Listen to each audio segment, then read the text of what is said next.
Hi, everybody. My name's Michelle Ford. I'm here at the Northeast Film Festival Horror Fest. I'm here with Adam Llamas, who just screened the film in front of you. So, Adam, tell me a little bit about your film for those who haven't seen it. Sure. It's a dark film. It's about a teenage girl who is going through rape trauma, and this entity gets drawn to her and drawn to her trauma, and it's like kind of unclear if it's haunting her, if it's protecting her. But yeah, so it's a family member does that to her, and she just gets this entity that gets drawn to her.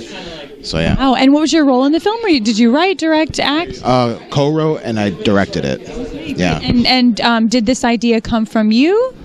Yeah, it came from me. It was my idea. A large part of it was because of the Me Too movement, and I know people who have gone through that or are suffering from that, and so I wanted to create a film that will get people speaking about the subject matter, because it's so taboo for people to talk about that they feel uncomfortable talking about it, and that was the goal for that. Absolutely, and I mean, I'm speaking for myself, but I think we all can say that it's such an important subject to talk about. Absolutely. So how did it feel to sort of dive into the mindset of a victim in that way and try to portray that on screen?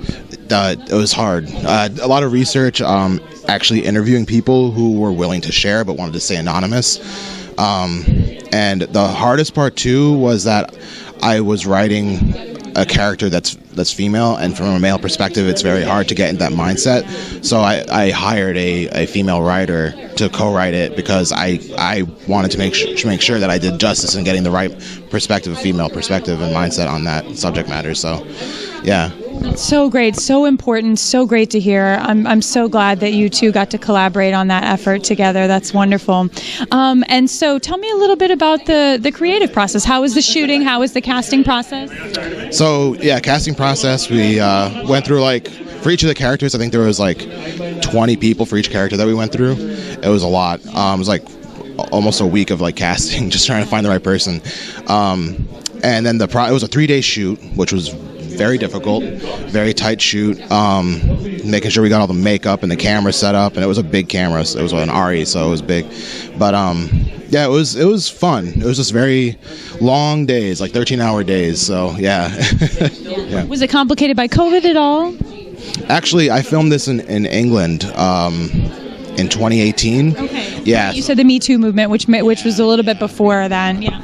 And so it was filmed in 2018, which was there wasn't the whole COVID thing. So then when I came back to America and had the film ready to go, I did like one year festivals, and then things were shut down, and I was Okay, so you've been traveling the circuit a little bit, and how does it feel to be back now?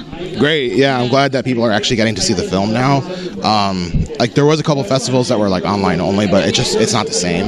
Yeah, I like that interaction that I get with the audience and getting their opinion on the film, and so yeah. And did you get to work very closely with the actress playing your main character a little bit regarding the sensitive subject matter? Yeah, so I had to work with her very closely, because she was a minor. So worked with her and her mom very closely, made sure they knew the scenes before they happened. We always had female crew on set as well to make sure that she was comfortable for the scenes, and we worked really close with her, because somebody who's coming into the project at 16, 17 years old, and the subject matter being what it was, we had to make sure that she was okay. So yeah. So great to hear. It's just so wonderful that you're telling a story that needs to be told, and that you're, just being self-aware of the sensitive subject matter and doing all the right things, making the good art. Yeah. It's so nice to meet you. Thank you for taking the time to speak with me, and look forward to seeing your film. Best of luck to you. Thank you. Nice to meet you. Nice to meet you as well.